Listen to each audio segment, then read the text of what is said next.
81 मैया की जय।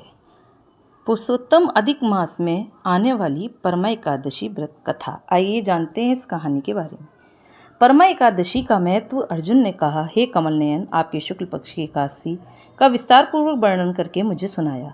अतः अब आप मुझ कृपा करके मुझे अधिक मास की कृष्ण पक्ष एकादशी का क्या नाम है, इसमें किस देवता का पूजन किया जाता है तथा इसके व्रत से किस फल की प्राप्ति होती है तथा इसकी विधि क्या है, इन सब के बारे में बताइए। श्री भगवान बोले, हे अर्जुन, अधिक मास के किस पक्ष में जो एकादशी आती है वह परमा एकादशी कहलाती है। वैसे तो प्रत्येक वर्ष में 24 एकादशियाँ होती हैं।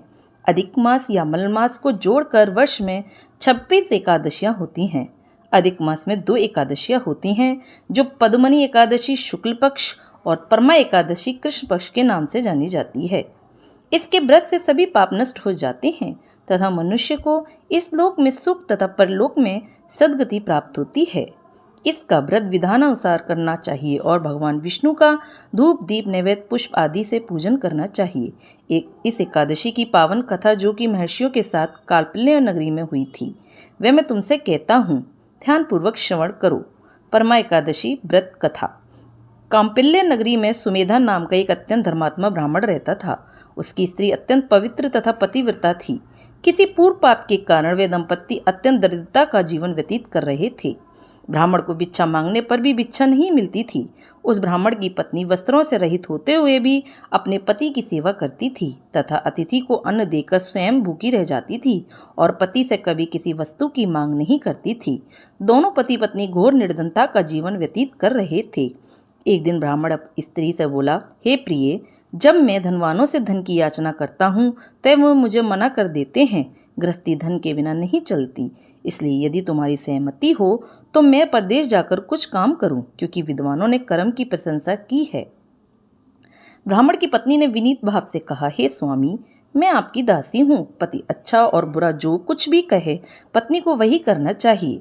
मनुष्य को पूर्व जन्म में किए कर्मों का फल मिलता है। सुमेरु पर्वत पर रहते हुए भी मनुष्य को बिना भाग्य के स्वर्ण नहीं मिलता।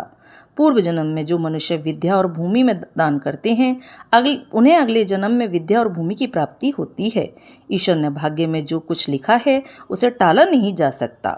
यदि कोई मनुष्य दान नहीं करता तो प्रभु उसे केवल अन्न ही देते हैं। इसलिए आपको इसी स्थान पर रहना चाहिए, क्योंकि मैं आपका विछोह नहीं सह सकती। पति बिना स्त्री की माता पिता, भाई, ससुर तथा संबंधी आदि सभी निंदा करते हैं। इसलिए हे स्वामी, कृपा करके आप कहीं न जाएं। जो भाग्य में होगा वह यही प्राप्त हो जाएगा। स्त्री की सलाह मानकर ब्राह्मण परदेश नहीं गया। इसी प्रकार समय बीतता रहा। एक बार कौंडिन्य ऋषि वहां आए। ऋषि को देखकर ब्राह्मण सुमेधा और उसकी स्त्री ने उन्हें प्रणाम किया और बोले, आज हम धन्य हुए। आपके दर्शन से आज हमारा जीवन सफल हुआ। ऋषि को उन्होंने आसन तथा भोजन दिया। भोजन देने के बाद पतिव्रता ब्राह्मणी ने कहा, हे ऋषिवर, कृपा कर मुझे दरिद्रता का नाश करने की विधि बतलाइए। मैंने अपने पति को परदेश में जाकर धन कमाने से रोका है। मेरे भाग्य में भाग्य से आप आ गए हैं।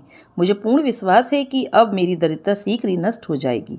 अतः आप हमारी दरिद्रता नष्ट करने के लिए कोई उपाय बताएं। ब्राह्मणी की बात सुन कौंडिन्य ऋषि बोले, हे ब्राह्मणी, मल मास की कृष्ण पक्ष की परमा एकादशी के व्रत से सभी पाप, दुख और दरिद्रता नष्ट हो जाते हैं।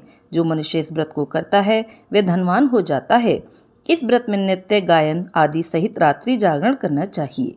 ये एकादशी धन वैभव देती है तथा पापों का नाश कर उत्तम गति भी प्रदान करने वाली होती है। धनाधिपति कुबेर ने भी इस एकादशी व्रत का पालन किया था, जिससे प्रसन्न होकर भगवान भोलेनाथ ने उन्हें धन्याध्यक्ष का पद प्रदान किया। इसी व्रत के प्रभाव से सत्यवती राजा हरिश्चंद्र को पुत्र, स्त्री और राज्य की प्राप्ति हुई थी। तदुपरांत कौंडिन्य ऋषि ने उन्हें एकादशी के व्रत का समस्त विधान कह सुनाया। ऋषि ने कहा, हे ब्राह्मणी, पंचरात्रि व्रत इससे भी ज्यादा उत्तम है। परमा एकादशी के दिन प्रातःकाल नित्य कर्म से निवृत्त होकर विधान पूर्वक पंचरात्रि व्रत आरंभ करना चाहिए। जो मनुष्य 5 दिन तक निर्जल व्रत करते हैं वे अपने माता पिता और स्त्री सहित स्वर्ग लोक को जाते हैं।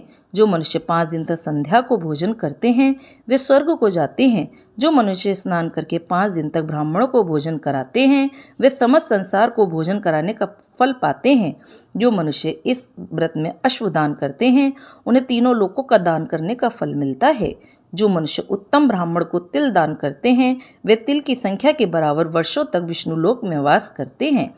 जो मनुष्य घी का पात्र दान करते हैं वे सूर्यलोक को जाते हैं। जो मनुष्य 5 दिन तक ब्रह्मचर्य पूर्वक रहते हैं वे देवांगनाओं के साथ स्वर्ग को जाते हैं। हे ब्राह्मणी, तुम अपने पति के साथ इसी व्रत को धारण करो, इससे तुम्हें अवश्य ही सिद्धि और अंत में स्वर्ग की प्राप्ति होगी।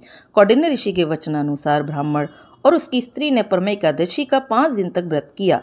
व्रत पूर्ण होने पर ब्राह्मणी की स्त्री ने एक राजकुमार को अपने यहाँ आते देखा।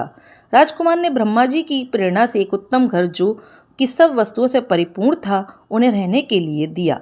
तदुपरांत राजकुमार ने आजीविका के लिए एक गांव दिया। इस प्रकार ब्राह्मण और उसकी स्त्री की गरीबी दूर हो गई और पृथ्वी पर काफी वर्षों तक सुख भोगने के पश्चात वे पति पत्नी श्री विष्णु के उत्तम लोक को प्रस्थान कर गए। तो बोलो श्री हरि विष्णु की जय। दोस्तों, कहानी अच्छी लगी हो लाइक करें, सब्सक्राइब करें, शेयर करें। धन्यवाद।